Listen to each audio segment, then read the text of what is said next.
Estamos começando o Viva Mais, o seu programa de saúde.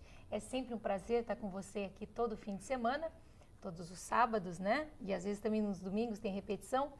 E todas as semanas nós trazemos pessoas que vocês sempre pedem, que vocês nos mandam um e-mail.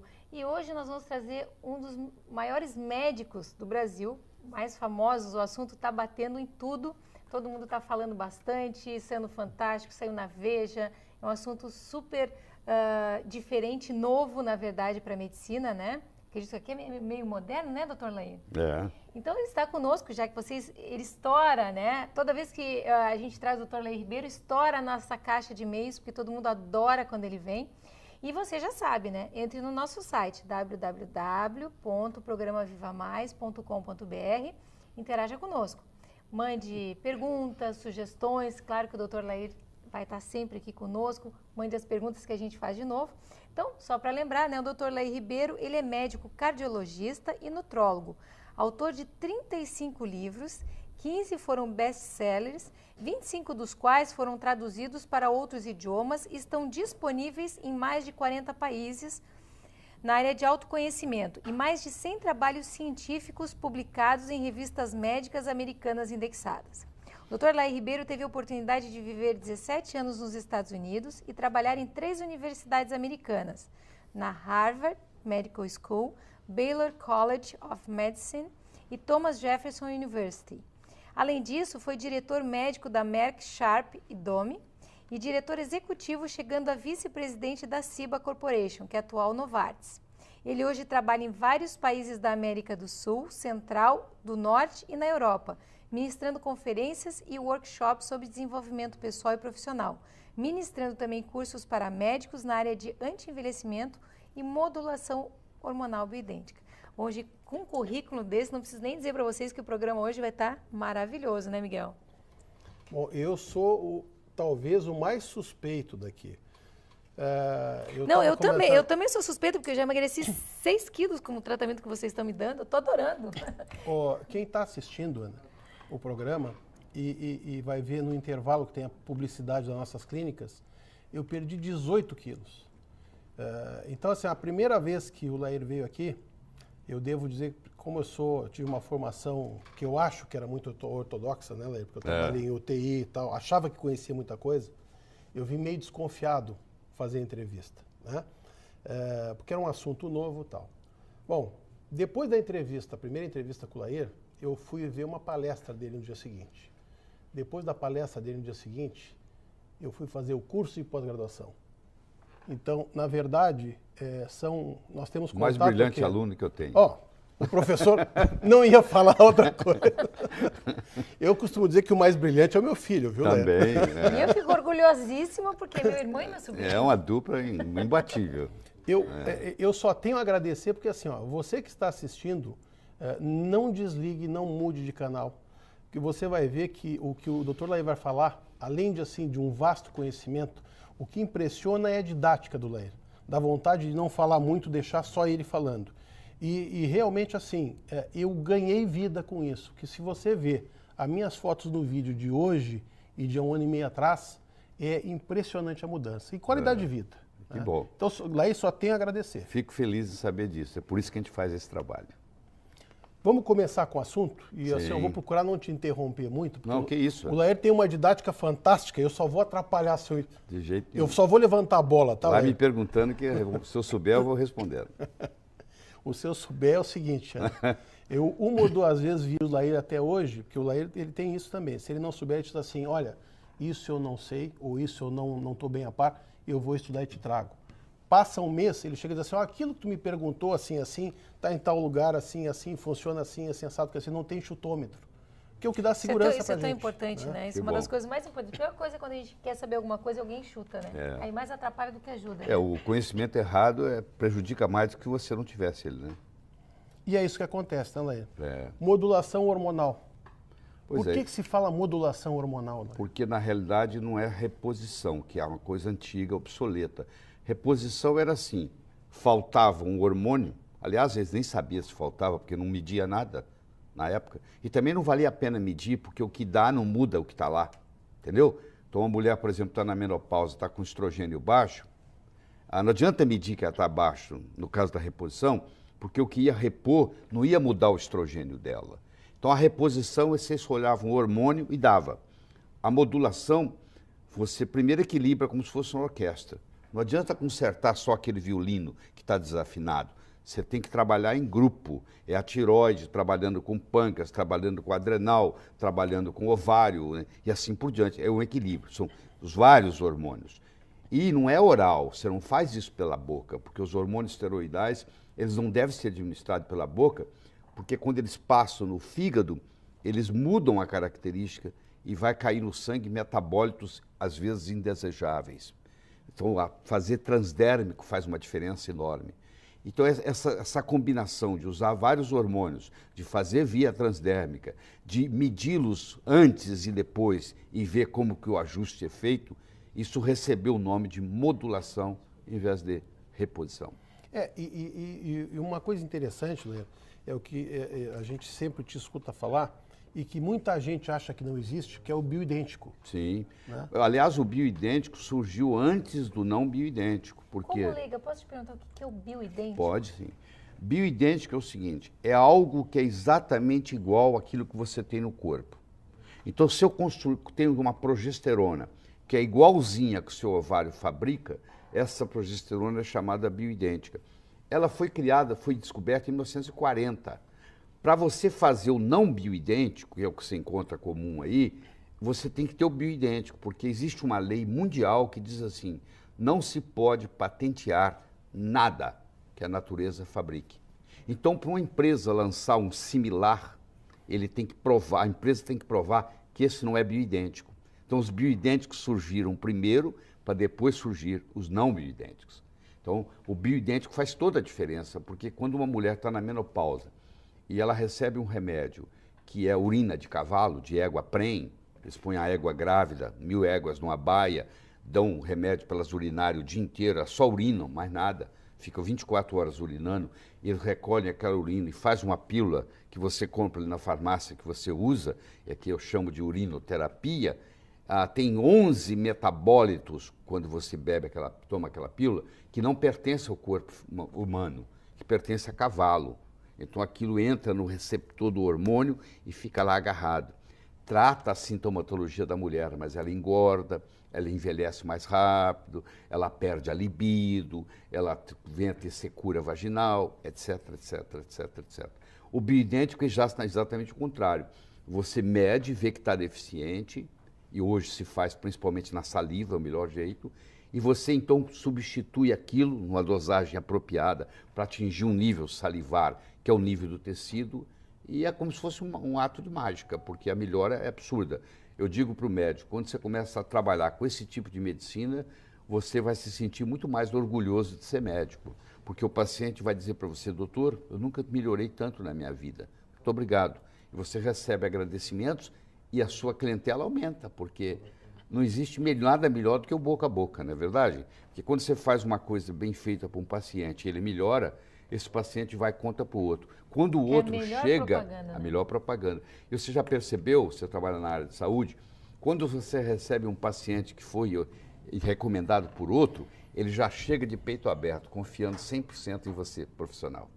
Você já viu o resultado, né? Laíro, o que a gente tem de médico hoje em dia, que o Vitor é o meu médico, né? Sim. Claro que eu comecei fazendo contigo. Certo. Fui perdendo o medo de suplementar, eu chamo de suplemento. É um suplemento, não tenho dúvida, suplemento. Porque remédio é o que a gente compra que não tem, que o corpo organismo não tem. reconhece. É, né?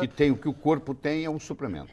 Mas o que a gente tem de colegas médicos hoje em dia fazendo esse tipo de suplementação com a gente é uma coisa incrível. E isso foi vamos dizer assim, agregou valor ao nosso resultado cirúrgico. Porque o pessoal diz assim, anti-envelhecimento. Eu digo, mas querido, eu sou cirurgião plástico, faz 30 anos que eu faço anti-envelhecimento. Ou tu acha que eu, como cirurgião plástico, vou envelhecer os outros? É verdade. Né? A medicina do anti-envelhecimento não existe. Eu digo, então a minha especialidade não existe. É verdade. Né? Porque o cara vai lá para fazer a face, eu vou fazer o quê? Vou envelhecer ele?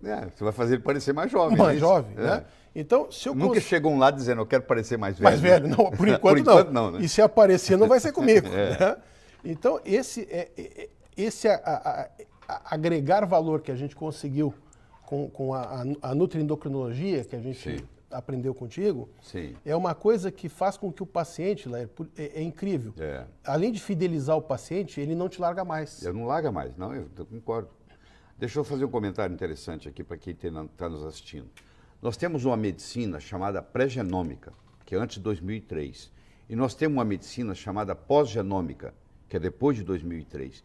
Em 2003 foi publicado o genoma humano. 13 anos de pesquisa, bilhões de dólares, publicou-se o genoma humano. Esperava-se que nós íamos ter pelo menos 120 mil genes, porque nós temos 120 mil proteínas diferentes no corpo. Então a esperança era que, a expectativa é que ia ter 120 mil genes. E qual não foi a surpresa? Que nós temos apenas 23 mil genes funcionais. O arroz que você põe no seu prato tem 35 mil genes. Você tem 23 mil. Mas você é muito mais complexo que o arroz. Como o arroz pode ter 35 mil e você ter apenas 23 mil? Aí chegou-se à conclusão que quem controla a biologia não é a genética, é a epigenética. Antigamente, o que se chamava de lixo do DNA era um conjunto de proteínas que ficava em volta do DNA que ninguém sabia para que servia e chamava lixo. Era o lixo, era o junk. Hoje sabemos que ali estão as proteínas reguladoras, que vão regular a expressão gênica. E traduzindo isso para você, a mãe morreu de câncer de mama, a irmã mais velha morreu de câncer de mama, a mulher vai no consultório e diz para o doutor, eu vim aqui porque eu quero tirar minhas mamas, eu quero fazer uma mastectomia radical bilateral profilática. Que é um crime. Que é um crime. Porque a minha mãe morreu de câncer de mama, minha irmã mais velha morreu, eu mandei meu sangue para os Estados Unidos e eu tenho o gene do câncer de mama. Antigamente você não tinha o que fazer, era esperar vir o câncer. Hoje você vai dizer para essa mulher, ó, das duas uma, ou a senhora vai ingerir crucífera é brócolis, é repolho, é nabo, é couve-flor, é couve de Bruxelas, etc., 2 vezes por semana, ou a senhora vai ingerir um suplemento chamado indol 3-carbinol, 200 miligramas, diariamente, ad infinito, pro resto da vida. E isso não vai permitir a expressão gênica. Olha que bonito. Se você pegar uma colmeia de abelhas, é redundante colmeia de abelhas, mas eu pegar uma colmeia, você vai ver que a abelha rainha, ela vive 6 anos. A abelha operária vive 5 semanas. A abelha rainha vive 62 vezes o que vive uma abelha operária. E elas têm o mesmo genoma. Numa colmeia, todas as abelhas são gêmeas idênticas. Elas têm exatamente o mesmo genoma. O que faz a abelha rainha viver 62 vezes mais? O alimento, a geleia real, é feito para ela. Só ela ingere a geleia real. Olha a importância da nutrição. Quer dizer, porque ela se alimenta da geleia real, ela vive 62 vezes mais do que a abelha operária. Esse conceito é o chamado nutrigenômica, que é o uso do nutriente para mudar a expressão gênica. E isso é uma grande descoberta.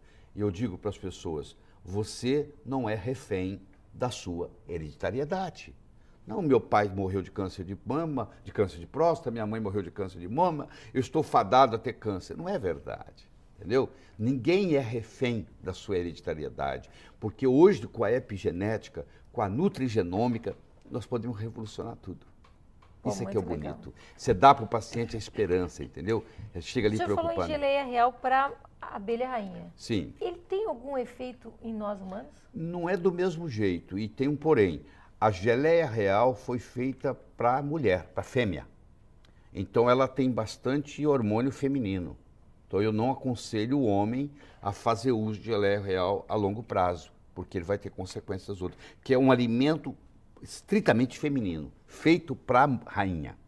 E na mulher ajuda? Contribui sim, ajuda sim, ajuda. Não é uma coisa grandiosa, mas ajuda. Tem muita coisa que a natureza faz que ajuda. Isso chama xenormese, esse conceito, que foi descoberto pelo um professor de Harvard recentemente, que vai provavelmente ganhar também o Prêmio Nobel de Medicina. Ele mostrou o seguinte, que, por exemplo, se você deixar uma uva sem dar agrotóxicos para ela, que ela se vire, problema dela. Ela vai nascer uma uvinha murchinha e vai lutar contra as pragas e os fungos, mas nessa luta ela vai desenvolver um fator que chama fator X, que nós chamamos hoje de resveratrol, e que agora o homem, o ser humano, ingere aquele resveratrol e aquilo vai e estimula o gene da longevidade, que chama sirtuína. Então, hoje nós estamos usando resveratrol para prolongar a vida humana. Existem muitos centros nos Estados Unidos, estudos de muitos milhões de dólares, estudando o efeito do resveratrol na longevidade e na prevenção de câncer. Quer dizer, uma coisa que vem da planta, que a planta usa para se proteger, que agora você pode usar. Esse fenômeno chama-se xenormese, porque a palavra xeno, do grego, quer dizer estrangeiro. Veio da planta para o ser humano. Isso é uma das coisas, Ana, que eu estou suplementando há 1 ano e meio e que tu também está suplementando. Eu também já estou há 1 ano e meio desde que o senhor falou e eles me recomendaram, eu tomo o resveratrol. Do lado da minha cama, da minha cama deve ter uns 30 vidrinhos, mas assim, vai muito maravilhosos, bem, que só tem me feito bem. É isso mesmo. E aí, como na faculdade de medicina, nós médicos não somos treinados em nutrição, o colega médico que está nos assistindo lá de Convir, que você teve 6 horas de aula de nutrição, o resto foram as formas pediátricas, que a não ser que você seja pediatra, não teve aplicabilidade na sua clínica. Então, o médico não sabe nada de nutrição. Eu sempre me interessei por nutrição e sou nutrólogo, sou oficialmente nutrólogo. Nós somos 1.041 nutrólogos no Brasil. Então, quando você vai estudar nutrologia na profundidade, você volta a 400 anos antes de Cristo, quando Hipócrates, o pai da medicina moderna, dizia que o seu alimento seja o seu remédio e que seu remédio seja o seu alimento. Isso a partir do genoma, isso agora tomou conta. Cada vez mais os médicos vão ter que entender mais de nutrologia, cada vez mais. Bom, eu nem nós vamos fazer uma pausa. Eu ia dizer que eu nem preciso dizer para as pessoas não saírem daí, porque eu tenho certeza que ninguém vai desligar. Mas eu vou pedir para que dê uma olhada, porque assim, provavelmente vai aparecer o comercial da minha clínica. Então dá uma olhada no que é a gravação hoje e do que é a gravação de 1 ano e pouco atrás. Eu estava 18 quilos mais gordo. Quer dizer, eu perdi peso sem perder saúde. Pelo contrário, ganhei saúde. É verdade. A gente já volta com o Laír, não saia daí.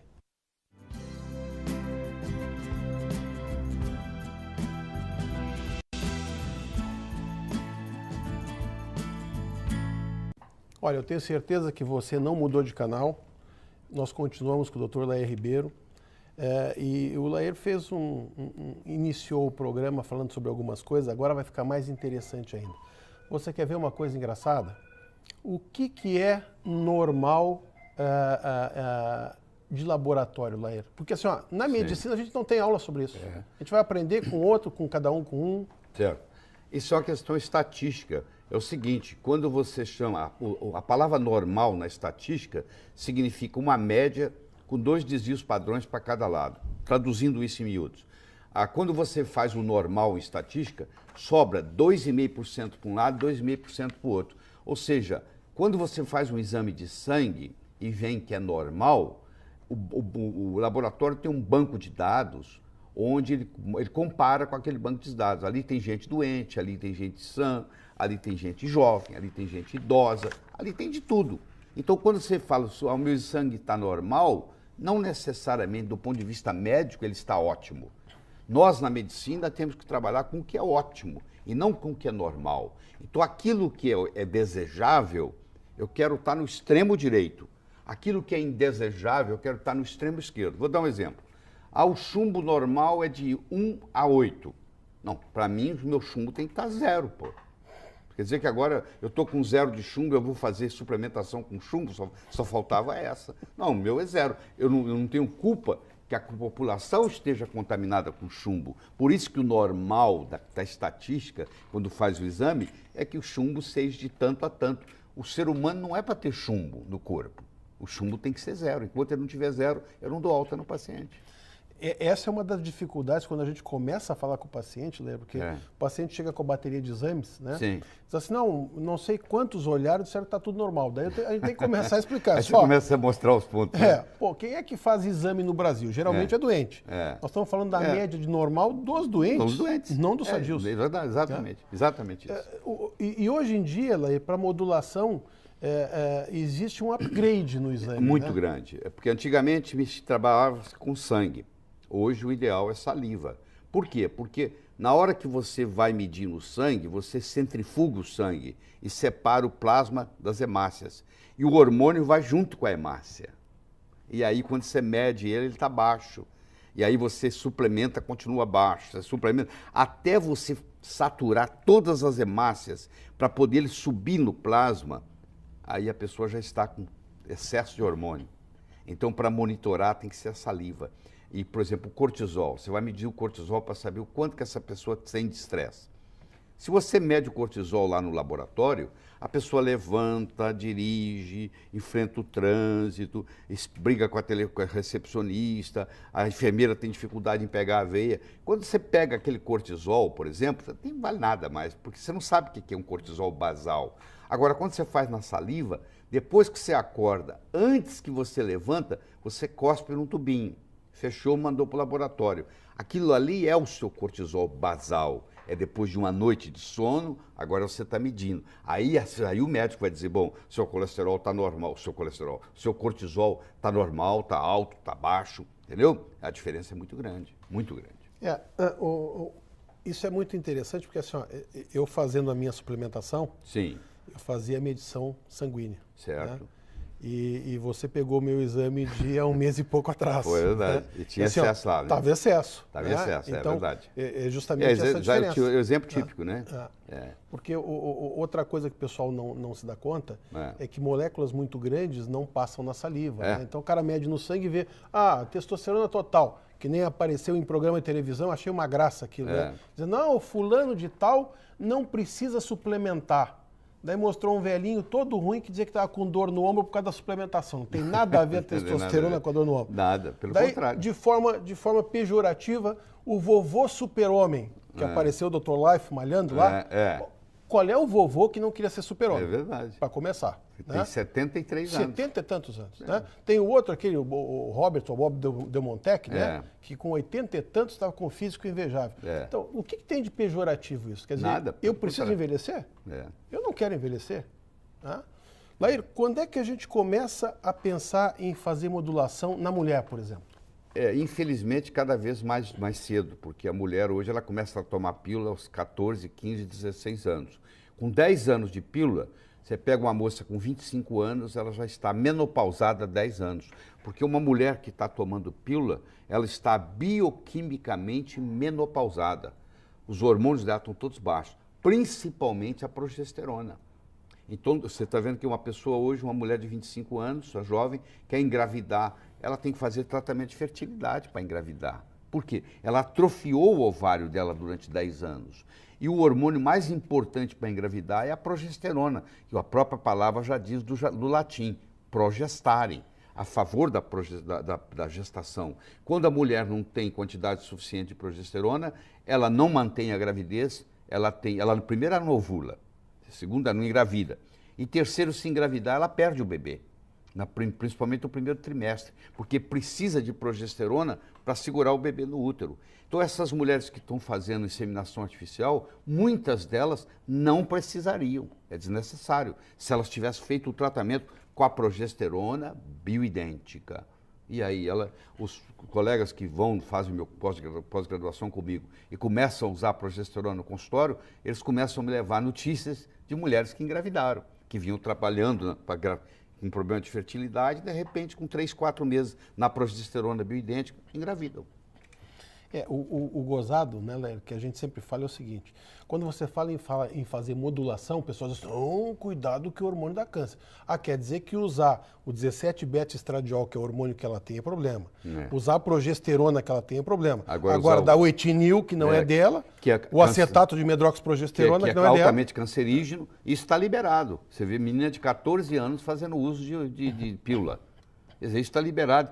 E a Organização Mundial de Saúde, recentemente, classificou a pílula anticoncepcional cancerígena no mesmo grau de tabaco. Igualzinho. Mas ninguém fala nada, né? Grupo igualzinho, mesmo risco. O risco de uma pessoa que fuma e de uma mulher que toma anticoncepcional oral, o risco de câncer classificado pela Organização Mundial de Saúde é o mesmo. Ou seja, é um cancerígeno. E o anticoncepcional, aquele intradérmico?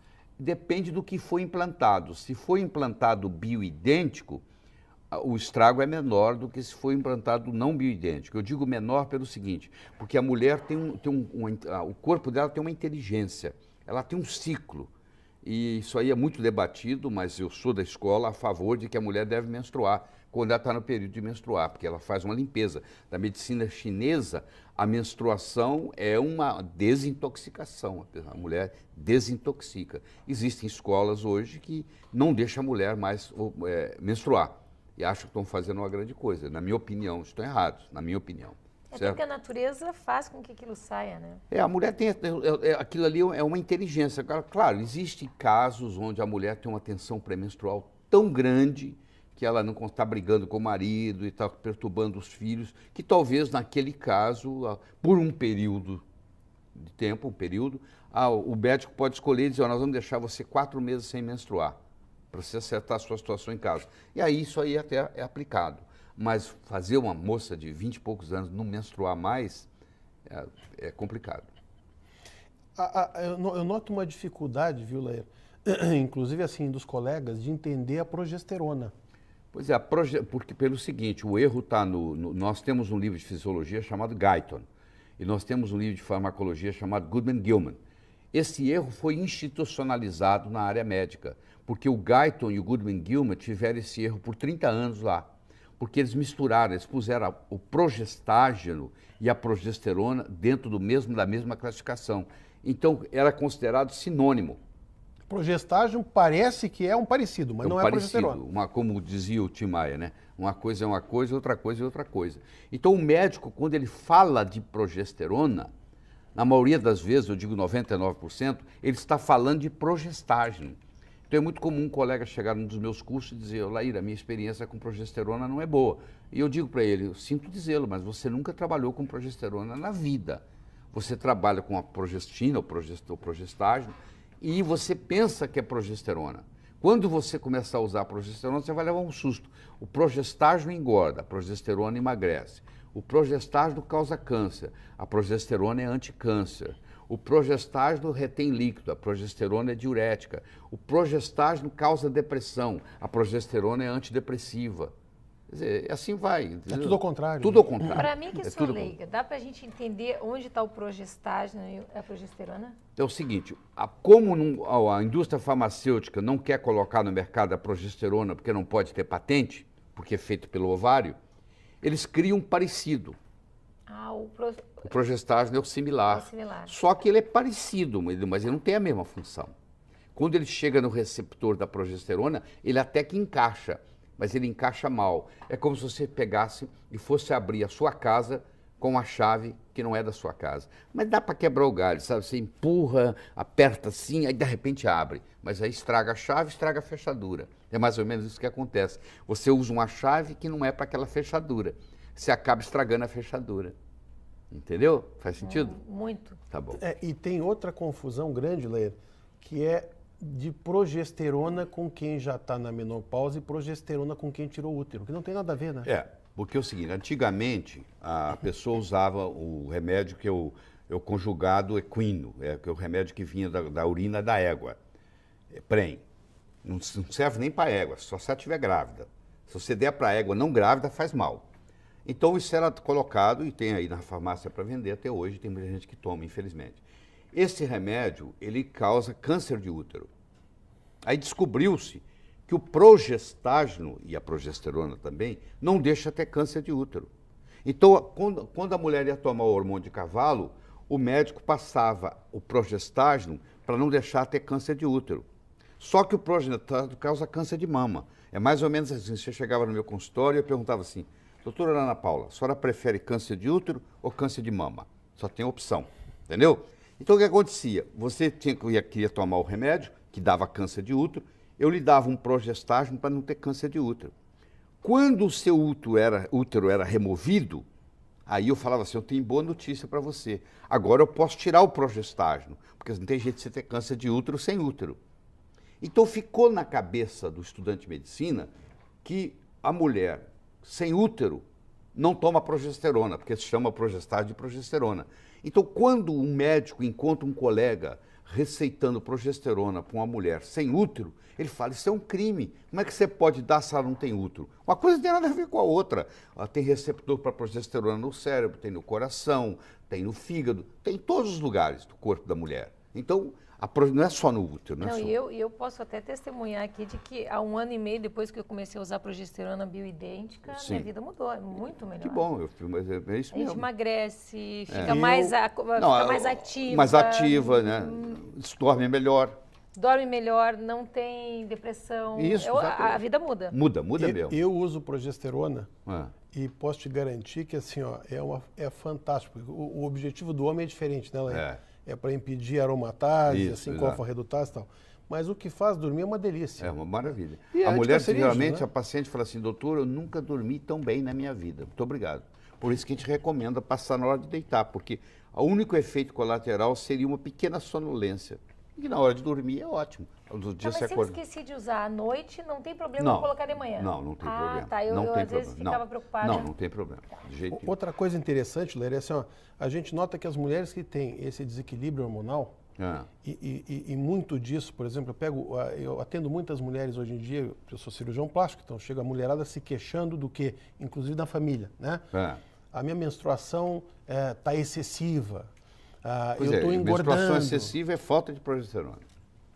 E muitas vezes associada, como tu falou, à tireoide, né? Tireoide também. Estou engordando, né? Tá, subo a escada, fico ruborizada. Isso mesmo. E que muitas vezes o pessoal só trata uma coisa. A tireoide também é uma glândula muito mal entendida na medicina.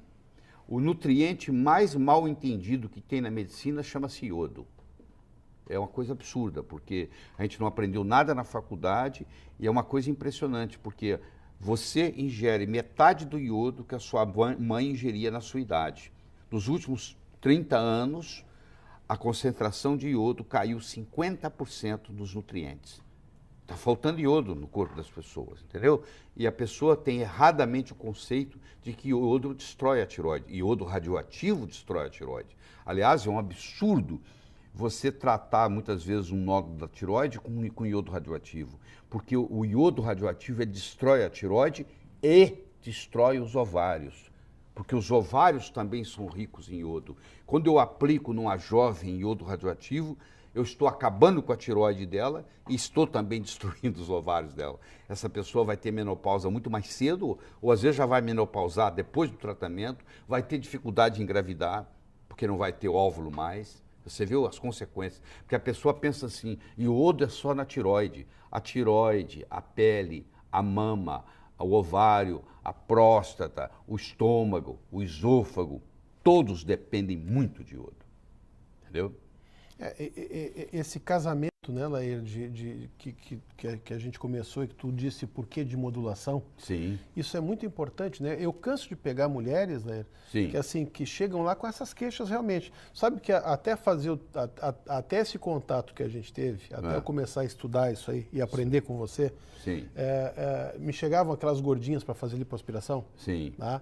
E diziam assim, doutor, eu não como nada, doutor. Você achava que elas eram mentirosas? Eu achava. Eu baixava a cabeça, assim, continuava escrevendo e dizia assim, e pensava, né? Ô, gordinha mentirosa.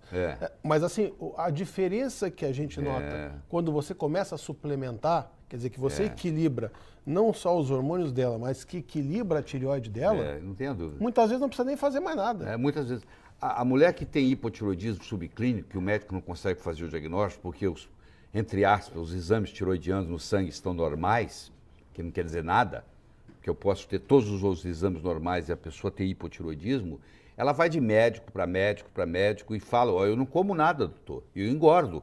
E o médico fala, não, você está mentindo. A mulher que tem hipotireoidismo, só dela cheirar a comida, ela engorda. Só de cheirar a comida. Eu sei disso. Entendeu? E eu era uma que era muito julgada na família, que achavam que eu não gostava de comer. Eu gosto de escutar o verbo conjugado no passado, não é? Eu era. Você vê que bonito? Quando a pessoa superou, ela começa a conjugar o verbo no passado. Eu era, eu fui, era assim, entendeu como é? Coisa boa, né?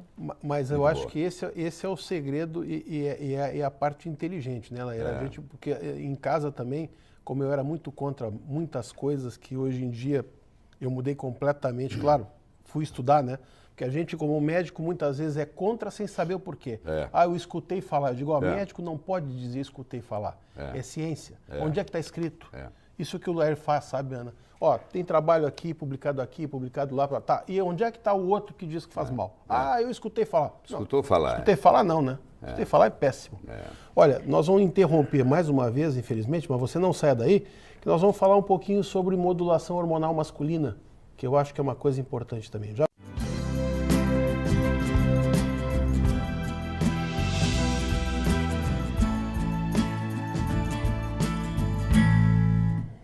Olha, o assunto é mais do que atual, você já viu em programa de canais abertos aí, já viu sair em capa de Veja, tá? Sempre controverso, porque infelizmente tudo que é novo é controverso, o pessoal muitas vezes é contra sem saber por que é contra, que era o meu caso, né? Ah, eu sou contra. Você é contra por quê? Não, porque eu trabalhei não sei aonde, trabalhei em UTI, sou contra o hormônio. Você é contra, mas por quê? Ah, porque eu escutei falar, meu amigo, escutei falar para quem faz medicina, é conversa de comadre. Olha, nós estamos falando hoje com o Dr. Lair Ribeiro. Aqui você tem como adquirir esses DVDs que são muito interessantes. Quem quiser ter uma noção e quem quiser saber um pouco mais sobre modulação feminina, modulação masculina, que é isso que o Lair explicou, que é uma reorganização entre os hormônios, não uma coisa só, não é dar um hormônio só ou outro só, né? Mas é fazer com que eles trabalhem em conjunto.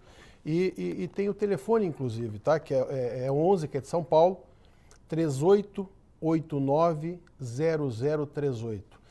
Eu estou indicando para vocês pelo seguinte, eu comprei todos os DVDs. E o meu lazer hoje em dia, e o pessoal que convive comigo na clínica sabe disso, o pessoal da família também sabe. Eu tenho no meu quarto, como eu moro numa casa associada à minha clínica, entre um paciente e outro, eu vou lá e boto o DVD do Lair e fico assistindo. Então, eu posso indicar, porque assim, ó, eu sou usuário, da mesma forma que, como eu indico para vocês modulação, bom, eu perdi 18 quilos com isso. E quem está comigo no dia a dia, quem está comigo na academia, sabe a diferença que fez isso. Nós falamos bastante sobre modulação feminina.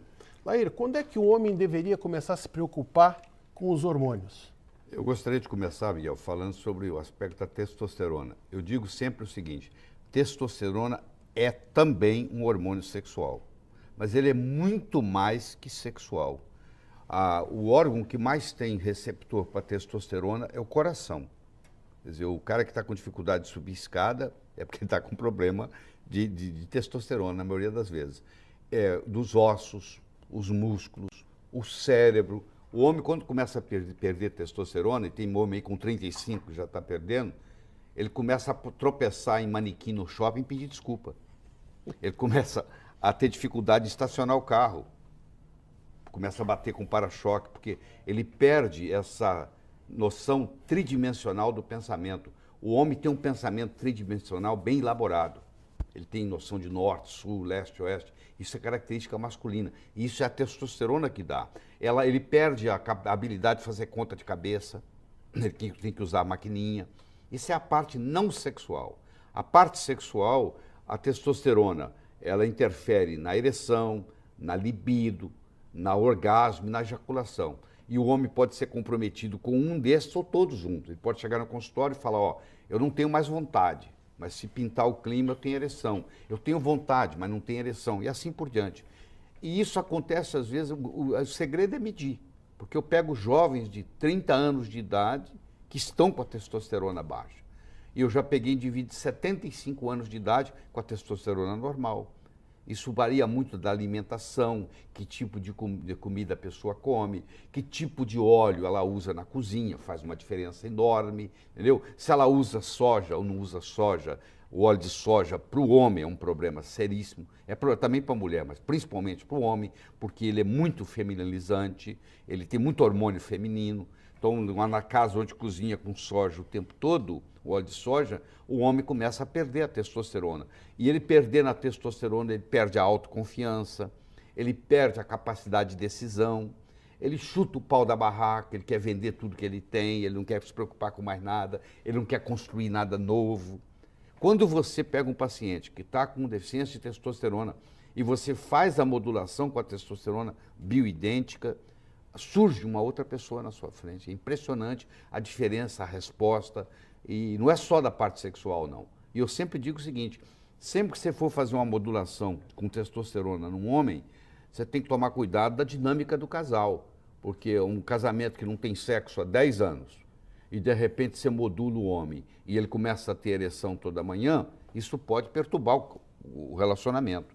Então ele tem que, eu sempre digo, você quer fazer isso, continuar casado, traga sua esposa para também fazer a modulação, porque senão você cria uma dinâmica que não é favorável dentro do casamento. E existe uma tendência do homem, eu estou te falando isso porque assim, a gente faz cirurgia masculina há muito tempo. Sim. Né? Diminuiu bastante hoje em dia esse negócio de machismo e tal, porque eu não vou fazer exame, que imagina. Mas a gente sabe que a menopausa ou a andropausa masculina, ela acontece antes do que da mulher, normalmente. Bem antes, bem antes. A mulher acontece tudo entre os 45 e 55, é a média, né? No Brasil, a mulher entra na menopausa aos 52 anos, média. O homem não, ele começa devagarinho já aos 35, ele vai caindo, 3 vezes por semana, 2, é uma por mês, é uma por ano, que beleza, é hoje. Você entendeu? Mais ou menos assim. O cara não ovula, né, Laer? É. Então, como não ovula e não tem essa alteração de menstruação, o cara acha que é normal. Né? Olha, a gente pega seguido também, cada vez mais seguido, gurizada nova, até porque assim, quando se fala em modulação masculina, tem que se diferenciar do que o pessoal costuma usar de bomba, né? Que não tem nada a ver com isso. Não tem nada a ver. Esses anabolizantes que são usados, eles não são bioidênticos, eles podem causar danos hepáticos, eles podem causar danos de atrofia testicular, eles têm uma série de efeitos colaterais que devem ser evitados. Então, quando nós falamos de testosterona, um médico que não está treinado, porque isso, gente, você tem que procurar, você que está nos assistindo, você tem que procurar alguém que entenda do processo, que estudou isso, porque isso é uma especialidade, você saber trabalhar com os hormônios, não é qualquer médico, não, porque a pessoa que não tem experiência não vai poder te ajudar em nada, tem que ser alguém que esteja, que geralmente o médico que está trabalhando nisso, ele ou ela também faz, porque é a única especialidade médica que eu conheço que todos os especialistas também são pacientes. Também fazem parte. Geralmente começa assim, o médico faz nele mesmo, vê o resultado espetacular que é, e aí começa a fazer nos familiares e começa a fazer nos clientes. E tem toda essa revolução. A gente tem a felicidade, viu, Ana, que algumas vezes, como a gente foi fazer curso com o Lair e tal, né? E na verdade Você inclusive foi para os Estados Unidos, fez congresso. Isso. Você e o Vitor. Mas eu tenho a felicidade de que alguns pacientes tu indicou para o Vitor, né? Certo? Que o paciente liga para o Lair, quer dizer, caminha. isso hoje em dia para nós eu vou botar no currículo, né? Caminho, o Vitor vai botar no currículo. Porque mas vocês sabem fazer, então, não é brincadeira, vocês são alunos extremamente dedicados. Hoje, você é mais do que aluno, eu acho que o know-how que vocês adquiriram em 1 ano e 2 meses que vocês estão fazendo curso comigo, já é outra, você não precisa de mim mais. Foi uma outra faculdade. Eu treino as pessoas assim, os médicos, para eles ficarem independentes. Não tem guru, não tem nada disso. Você sai de lá sabendo o que eu sei ou até mais. Se for... Vai ser difícil, né? Vai ser difícil. O conhecimento geral do Lair, eu não estou rasgando seda, não. Você já sabe que eu trouxe inúmeros colegas aqui e os que são realmente, vamos dizer assim, fora do normal. Eu tive alguns na faculdade e a gente faz questão de falar porque é com conhecimento de causa, né? Então, é uma felicidade porque, como o Lair falou, a gente começou a fazer o tratamento na gente mesmo. Isso, mas esse aqui é o melhor jeito. E uma coisa que é importante a gente falar é que também, como todas as especialidades, tem gente que faz não da maneira correta, né? Como em toda profissão, né? Na minha área de implantodontia tem então, gente que faz só para fazer um cursinho de fim de semana. Exatamente. Na verdade, tem que fazer o pós-graduação. Então, tem que fazer você vê, eles estão lá comigo há 14 meses. E você pode perguntar para o Miguel, a gente não perde tempo, né, Miguel? Não. 9 horas começa, vai até às 18, 9 horas começa, não perde um segundo lá, né? O tempo todo está aprendendo, né? E é o tipo da coisa, Lair, que não vale a pena a gente perder. Sabe que normalmente, ainda mais médico mais velho, eu cheguei a comentar isso aqui, a gente deu uma aula no Congresso Brasil e Estados Unidos de Cirurgia Plástica e me pediram para falar sobre modulação. Eu tenho essa aula pronta, inclusive, que bonito. tá?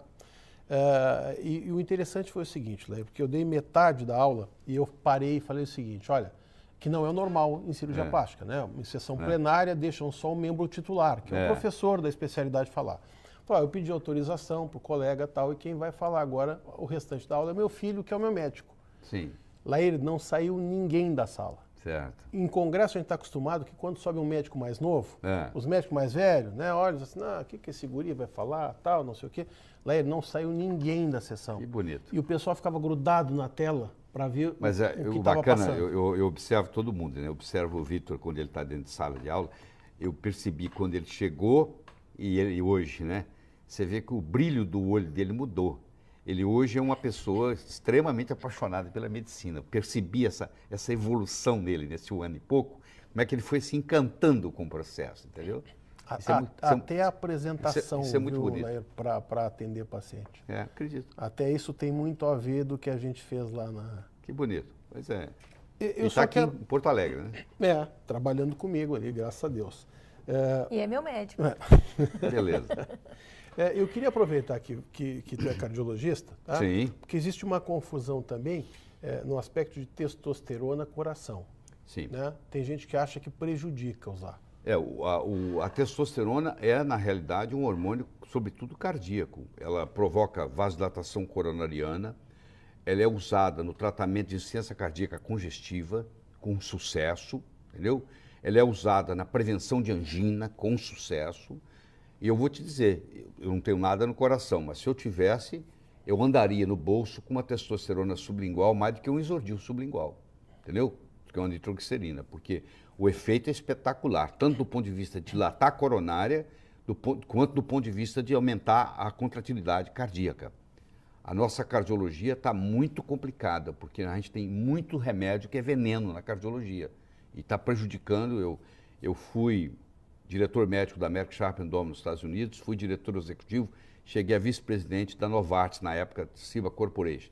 Então eu trabalhei 8 anos e meio na indústria farmacêutica.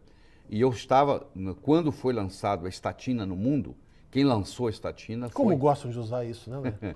Quem lançou a estatina foi a Merck Sharp & Dohme, com o Mevacor, que é a lovastatina. E eu era o diretor médico da Merck. Então eu tenho conhecimento de causa. Eu sei como é que funciona. E hoje existe um exagero muito grande no uso da estatina, porque a estatina, antes de baixar o colesterol, ela baixa uma coisa chamada coenzima Q10, que você não consegue viver sem ele. Então, as pessoas que tomam estatina, que não estão tomando coenzima Q10, elas têm fadiga, elas têm dor muscular, elas têm dificuldade de locomoção, entendeu? Elas começam a ficar deprimidas. E isso é por falta de coenzima Q10, que a cardiologia, por incrível que pareça, ainda não descobriu isso. Isso está no mundo inteiro, é uma coisa fabulosa, é um suplemento, não existe geração de energia, de ATP no corpo sem coenzima Q10, e a maioria dos médicos ainda não sabe como trabalhar com coenzima Q10, que você conhece muito bem. Né? Como chega a gente, Laír, com suplemento, quer dizer, suplemento com medicação, sendo Sim. medicado com estatinas, né? É impressionante. E dor articular, perda de massa muscular, isso, depressão. Tudo isso. Gente que ia para cirurgia olha, não tem nada a ver com a minha área. Eu tenho casos de colegas médicos que desenvolveram rabdomiólise, que o músculo vai desintegrando, a pessoa não levantava mais. Não levantava mais. Você tira o medicamento, introduz proteínas, etc., e a pessoa volta à vida. E coenzima Q10, que é o principal. E o engraçado, né, é assim... assim como testosterona e os outros hormônios, a gente escuta o paciente chegar na clínica e dizer assim, não, olha aqui, ó, o hormônio, ou eu fui consultar, o cara bateu nas minhas costas e disse, não, bem-vindo aos 50. Ele falou, pô, quase quis bater no cara, que história de bem-vindo aos 50? Quer dizer que eu tenho que estar... Não, sabe o que eu falo? Eu falo depressivo? Assim, olha só, você vai no oftalmologista, você tem 80 anos, você vai no oftalmologista, você fala, doutor, não estou enxergando bem. Aí o oftalmologista não bate no seu ombro e diz, ó, isso é velhice. Não, ele vai te dar um óculos, você vai sair de lá com a visão 20/20, igual de um jovem. Tá. Você está com problema de pâncreas, você está com diabetes, você não chega com 80 anos e fala, estou com diabetes, você fala, vou te dar uma glicemia de 125. Não, vai te dar uma glicemia de 99. Ora, quando você está com o seu testículo velho e quando você está com o seu ovário velho, você também deveria receber a mesma atenção, né? Eu faço modulação com testosterona em mim mesmo, tem 15 anos, eu comecei aos 52, tem 15 anos, vou fazer 68. Tem 15 anos que eu faço modulação em mim mesmo. E eu notei em mim toda a diferença. Eu estou aqui hoje, amanhã eu estou dando aula aqui, amanhã à noite, sabe onde é que eu estou? Em Belém. Eu vejo o Lair ficar 12, 14 horas de pé dando aula. Dando aula, sem problema nenhum. Impressionante. E eu sou testemunha disso, porque eu uso em mim também. Né? Então, nas cirurgias facilita. Nossa. Não tem, Lair, sabe como é que eu acordava antes? Eu deixava do lado da minha cama, eu deixava um Red Bull para quando me chamavam que tinha chegado o paciente, eu abria a geladeirinha, tomava o Red Bull, esperava começar a fazer efeito para levantar. Né? Entendeu? E já levantava meio, né? Porque tinha dormido mal de noite. Tinha dormido mal. Estava gordo, né? Mesmo fazendo exercício e tal, engordando normalmente, como todo mundo que vai envelhecendo. É o raio do normal. É o normal. normal. O que eu sempre digo é o seguinte: envelhecer é normal? Ter câncer com envelhecimento também é normal. Não é saudável só, né? Não é saúde. Então, o que modifica esse tipo de medicina, que não é nova, Ana, isso aí tem mais de 30 anos, né? Que o pessoal está fazendo direitinho. É que quando o médico tem que se dar conta que tem que voltar para estudar... Os taoístas, há mais de 1000 anos atrás, convidavam as mulheres grávidas para urinar na praça, tinha um lugar onde elas urinavam. Eles pegavam aquela urina, deixavam aquilo evaporar, pegava aquilo, levava para os reis, para as rainhas. Só o pessoal da realeza tinha direito àqueles hormônios, entendeu? Porque o hormônio era o quê? Era hormônio bioidêntico. Era exatamente o bioidêntico. E aí que começou, há mais de 1000 anos atrás. Quer dizer, a coisa é antiga. Bom, deixa eu dizer uma coisa. Infelizmente, sou sempre eu que atrapalho aqui e termino o programa. Não, mas nós vamos fazer mais um programa ainda com o Dr. Lair depois. Eu quero agradecer o Dr. Lair por estar aqui hoje conosco e falar para você que fique tranquilo. No próximo sábado vai ser o Dr. Lair continuando esse assunto. É isso porque aí. Como esse assunto é maravilhoso, a gente até quer agradecer a tua disponibilidade de gravar 2 programas conosco, tu é muito gentil sempre conosco. Obrigado. Então, eu vou acabar o programa, não fique chateado comigo, vai estar no nosso site sempre, como nós já temos 2 programas do Dr. Lair no nosso site, né? Quando você tiver curiosidade, vai lá, acessa. Agradecer quem fica enviando para os amigos, para o exterior, a gente recebe inúmeros e-mails do exterior, então continue, né? A gente adora a sua companhia todo sábado e a gente se encontra no próximo sábado. Mas não se esqueça, entre no nosso site www.programavivamais.com.br, que vai estar esse programa, todos os outros, e sábado que vem a gente espera você para estar aqui conosco e com o Dr. Lair novamente aqui. Até mais!